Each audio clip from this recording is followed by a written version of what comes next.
네, 오늘 함께 나누실 하나님 말씀은 사무엘하 18장입니다. 그 중에서 26절부터 33절까지 말씀을 우리 김진경 집사님의 인도에 따라서 같이 교독으로 읽도록 하겠습니다. 파수꾼이 본즉 한 사람이 또 달려오는지라. 파수꾼이 문지기에게 외쳐 이르되 보라, 한 사람이 또 혼자 달려온다 하니 왕이 이르되 그도 소식을 가져오느니라. 파수꾼이 이르되 내가 보기에는 앞선 사람의 다름질이 사독의 아들 아히마아스의 다름질과 같으니이다 하니 왕이 이르되 그는 좋은 사람이니 좋은 소식을 가져오느니라 하니라.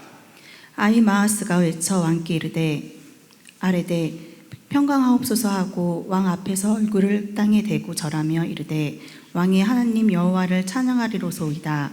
그의 손을 들어 내 주 왕을 대적하는 자들을 넘겨주셨나이다 하니 왕이 이르되 젊은 압살롬은 잘 있느냐 하니라.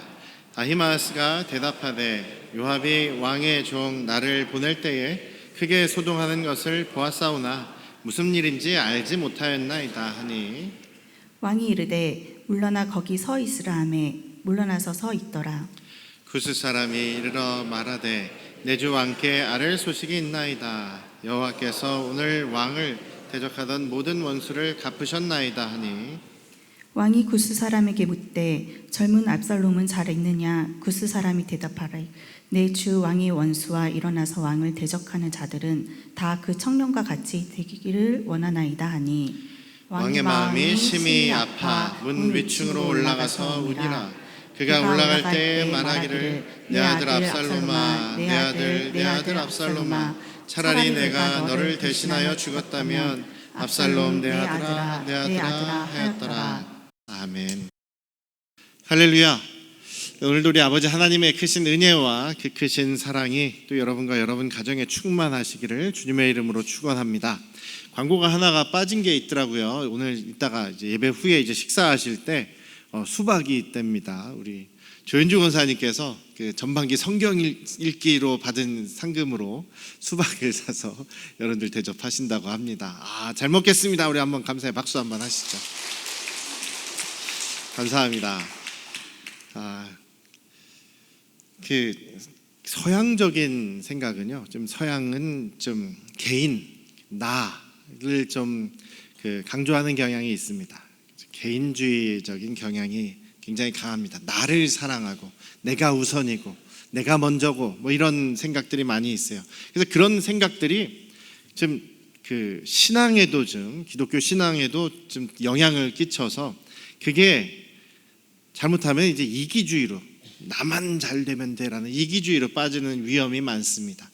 그래서 또 그런 영향이 어떻게 우리에게 좀 영향을 미치냐면 믿음은 나와 하나님과의 개인적인 관계가 중요한 거 아니냐, 그것이 기본이 아니냐라고 하면서 나하고 하나님과의 관계만 뭐 어떻게 되면 상관없는 것처럼 그렇게 생각하는 사람들이 많습니다. 근데 그것은 잘못된 거죠. 우리 주님께서 기도를 가르쳐 주실 때도 주님 가르쳐 주신 기도에 나의 아버지 하나님, 하늘에 계신 나의 아버지, 전혀 나라는 얘기가 없어요. 예수님께서 제자들을 가르칠 때도 너 하나만을 생각하라는 얘기를 하신 적이 하나도 없습니다. 항상 우리, 제자, 교회, 모임, 한몸, 공동체, 이런 우리를 항상 얘기하십니다. 왜냐하면 우리는 한 사람이 혼자서 살아갈 수가 없기 때문이죠. 관계를 떠나서는 살아갈 수가 없습니다.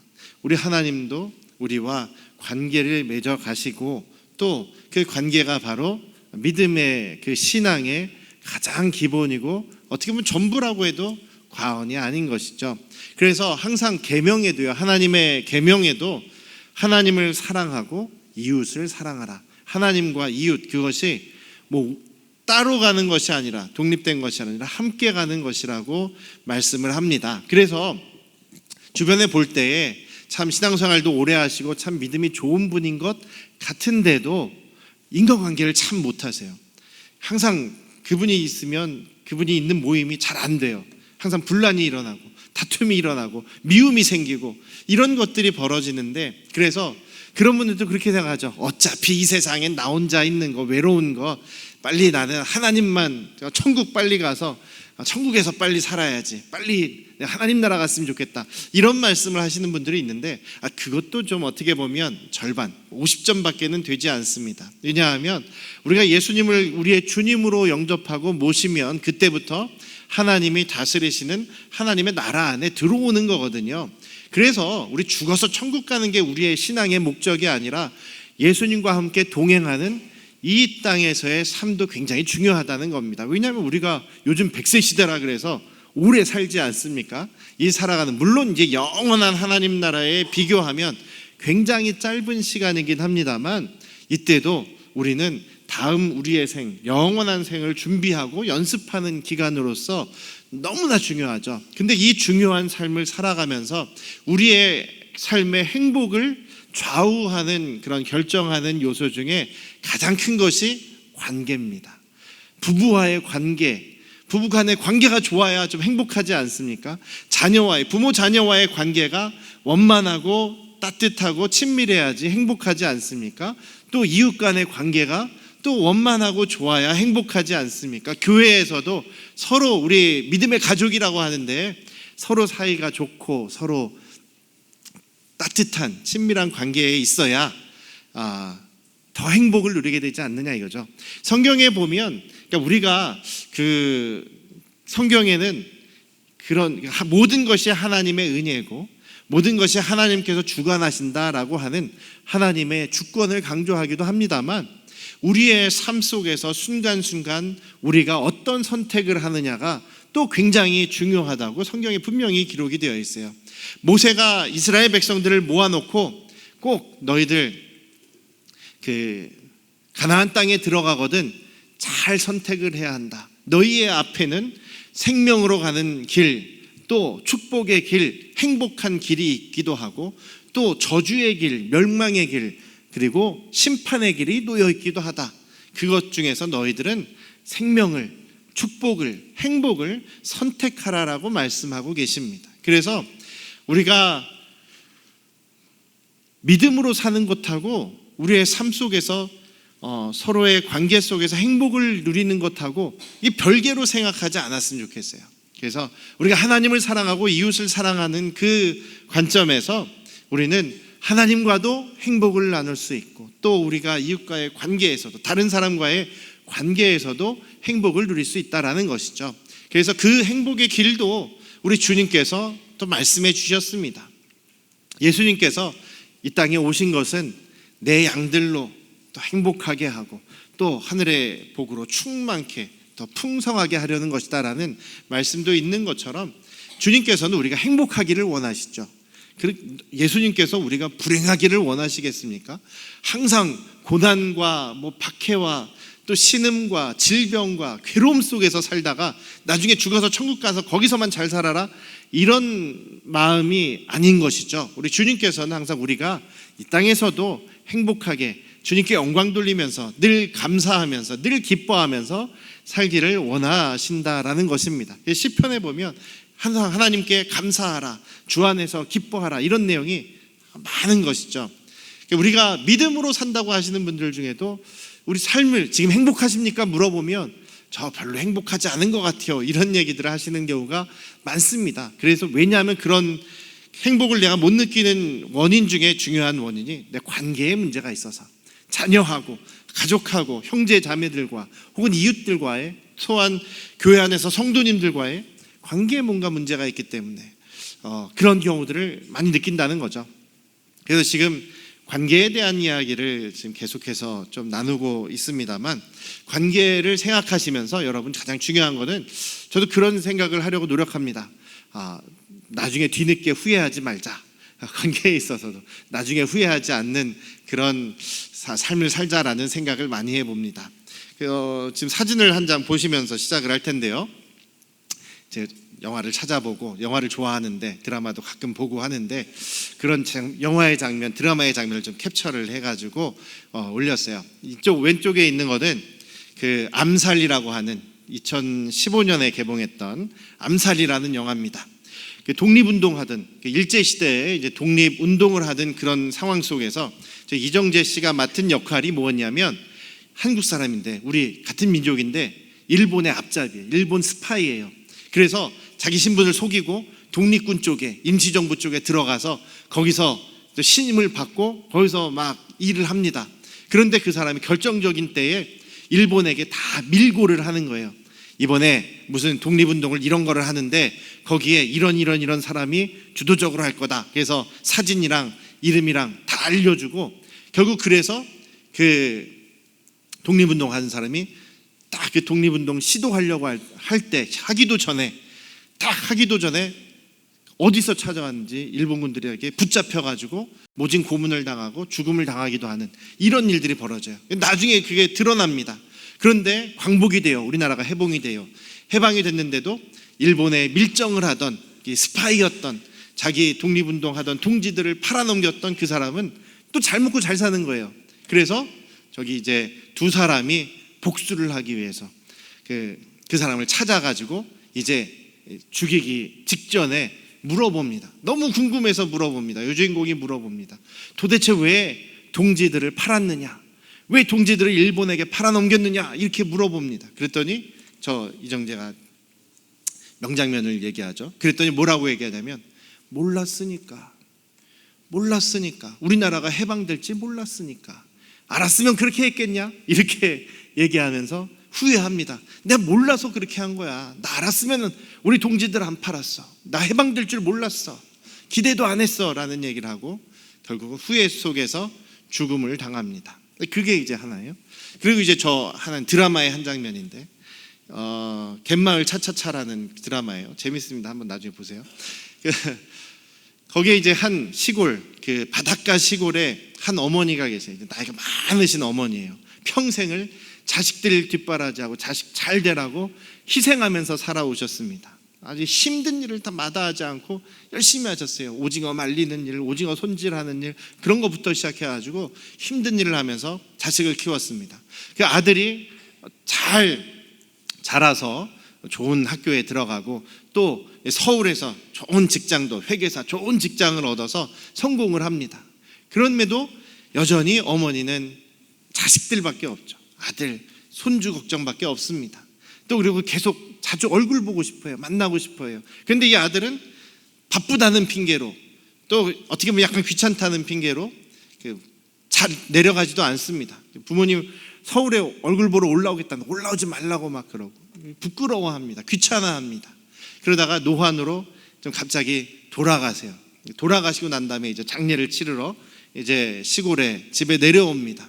근데 그러면서 이제 손님들을 치르고 이제 저녁 상이 나가기 바로 전날 밤에 이제 혼자 남았습니다. 우두커니 앉아 있다 보니까 옆에 이제 친구가 얘기를 하다 보니까 이제 그 생각이 나는 거예요. 그런 얘기를 하는 거예요.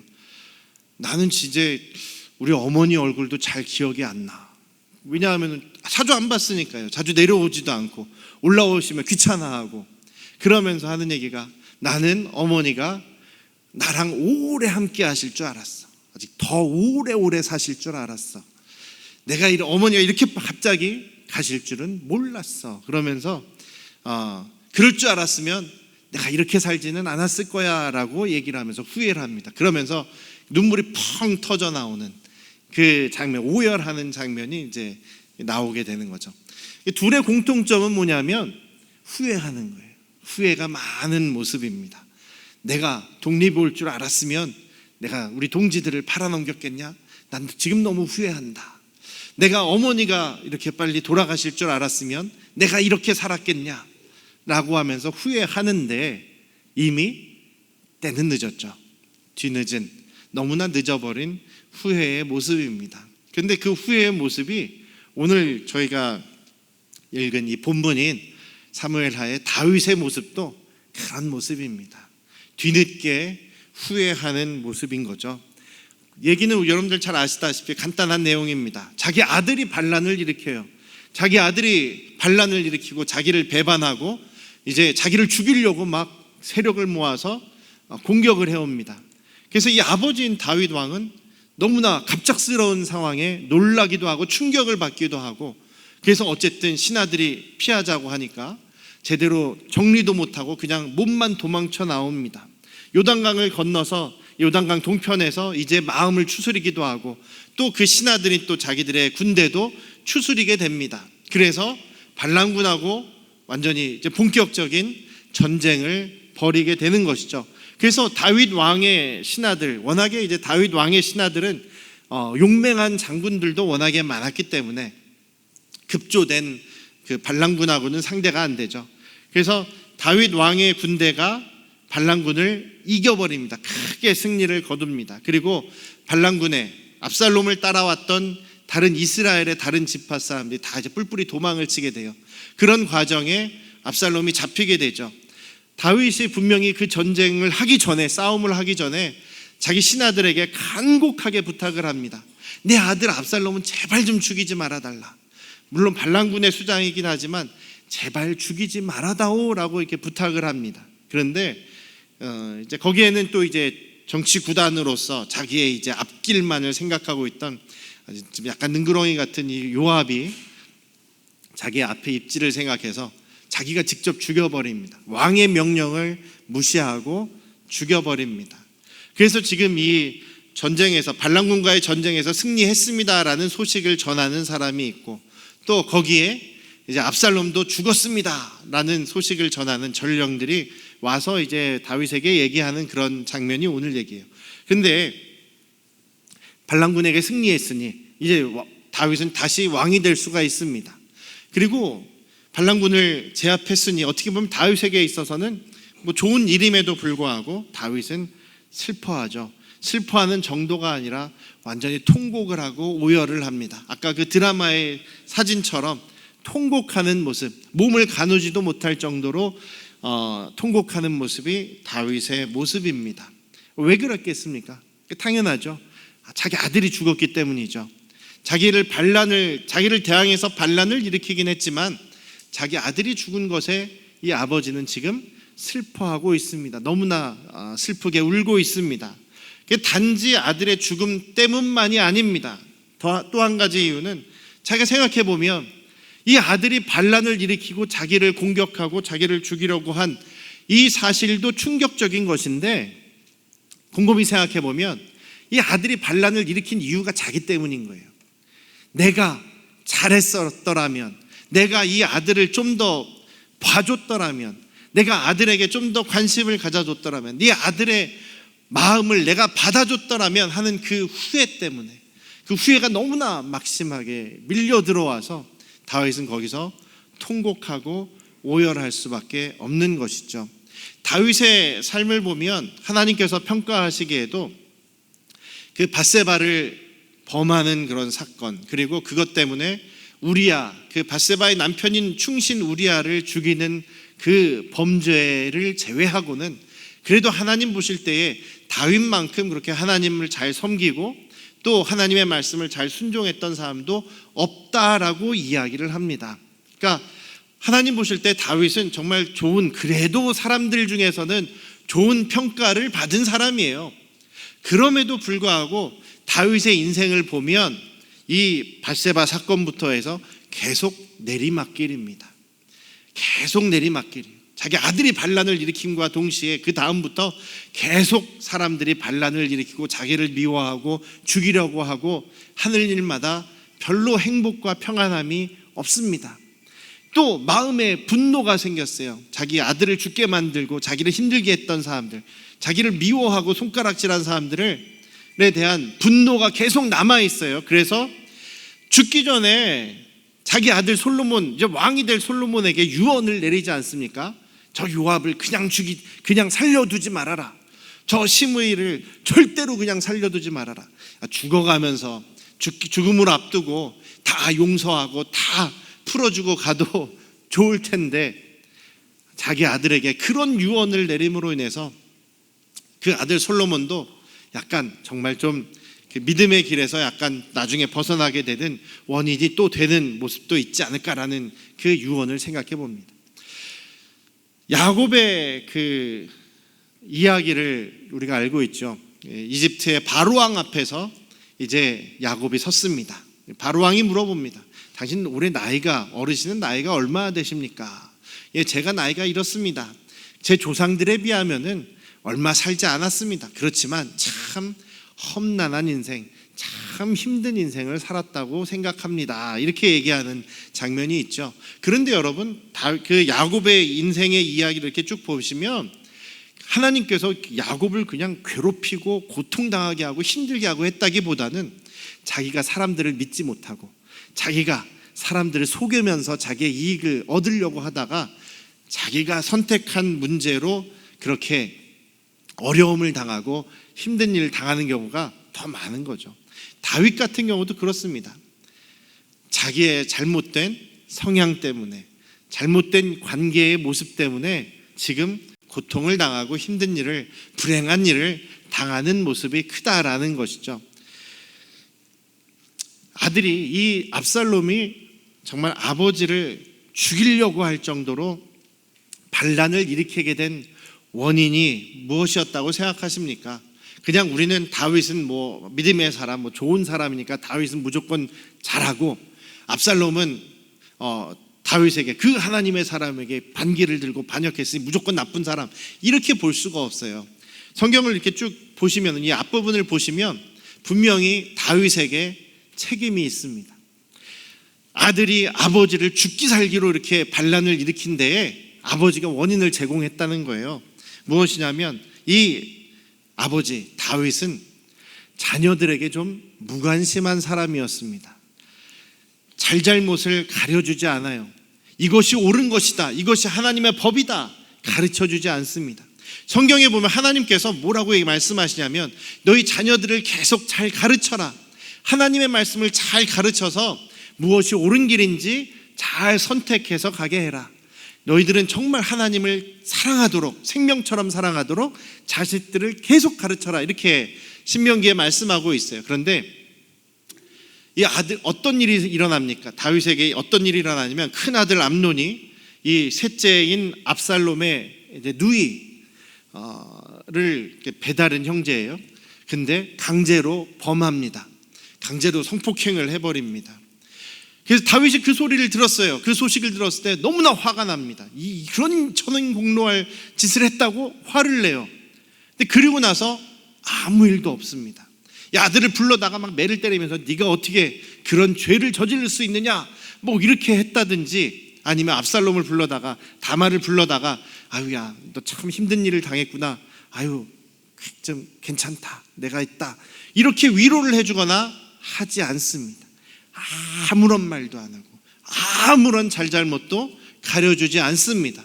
그냥 그렇게 지나가는 거예요. 압살롬이 몇 년을 기다립니다. 이 아버지가 내 원수를 좀 억울한 것을 갚아주시겠지, 잘잘못을 가려주시겠지, 저 큰형을 야단쳐 주시겠지 기다리는데 아무 소식이 없어요. 그래서 자기가 죽여버립니다. 자기가 큰아들 암논을 죽여버립니다. 그리고 두려워서 외갓집으로 도망갑니다. 외갓집으로 도망갔는데 다윗도 처음에 또 화가 나요. 막 화가 납니다. 그런데 또 아무 일도 하지 않습니다. 그냥 시간만 보내는 거예요. 아무 생각 없이 시간만 보냅니다. 그러다 보니까 또 압살롬이 보고 싶어요. 아유 멀리서 잘 살고 있나, 아유 참 보고 싶네, 이런 생각을 하니까 또 요압이 압살롬을 데리고 옵니다. 다윗에게 이렇게 잘 얘기를 해서 데리고 와요. 그래서 예루살렘에 돌아왔습니다. 막상 또 이 아버지가 아들이 돌아왔다는 소식을 듣고 났는데 그럼 맞아야 될 거 아니에요. 데리고 와봐라, 야단을 치든지 한번 보자, 이렇게 해야 되는데 안 본다는 거예요. 에이 꼴도 보기 싫다. 갑자기 또 화가 올라와요. 안 본다는 겁니다. 그래서 예루살렘 같은 곳에 있음에도 2년 동안 또 방치해버려요. 방치해줍니다. 무정한 아버지입니다. 2년 동안 만나주지도 않고 잘잘못을 가려주지도 않고 차라리 야단이라도 치면 되는데 무정한 모습을 보이고 있습니다. 그래서 이 아들이 결단을 합니다.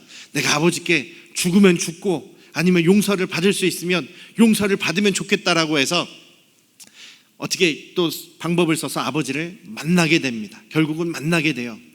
어떻게 만났냐? 만나자마자 이 압살롬은 오늘 그 아히마아스가 이제 다윗에게 이제 보고를 하기 전에 28절에 보면 얼굴을 땅에 대고 완전히 납작 엎드려서 얼굴을 땅에 대고 절하고 이제 보고를 합니다.